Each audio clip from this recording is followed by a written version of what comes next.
बन्नी खरगोश, लीजी गिरगिट और टोबी कछुआ जंगल में खेल रहे हैं। बन्नी उत्साहित होकर कहता है, अरे दोस्तों, क्या तुमने इंद्रधनुष नदी के पास के जादुई पत्थर के बारे में सुना है? कहते हैं वही एक खास अच्छा पूरी कर सकता है।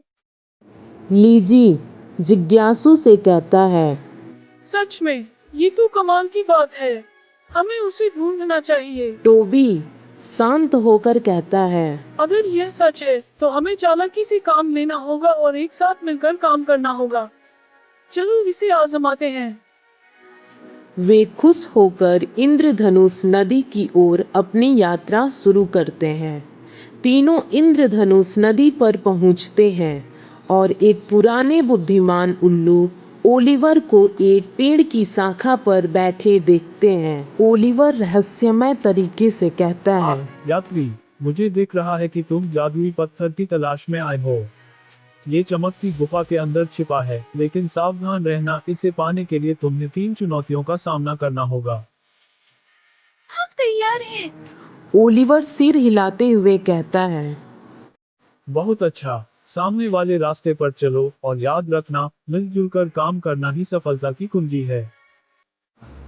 वे ओलिवर के निर्देशों का पालन करते हैं और चमकती गुफा के प्रवेश द्वार पर पहुंचते हैं। तीनों एक चमकते दरवाजे के सामने खड़े होते हैं।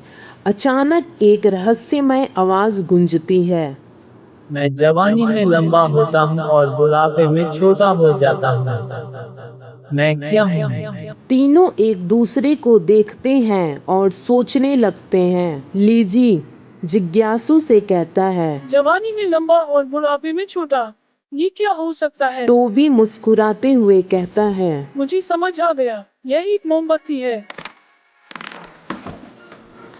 दरवाजा धीरे धीरे खुल जाता है।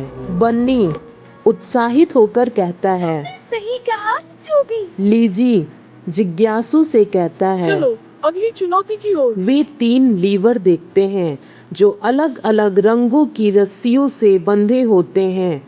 बन्नी जांच करते हुए, इसमें जरूर कोई चाल होगी, केवल एक ही दरवाजा खुलेगा। बन्नी देखता है कि एक रस्सी पर तारे बने हैं जो गुफा की छत से मिलते हैं। लीजी मुस्कुराते हुए कहता है, तुम तो जीनियस हो बनी। टोबी मुस्कुराते हुए कहता है, बढ़िया काम। इस कहानी की सीख है, मिलजुल कर काम करने और दयालुता से हम बड़ी से बड़ी मुश्किलों को आसानी से पार कर सकते हैं।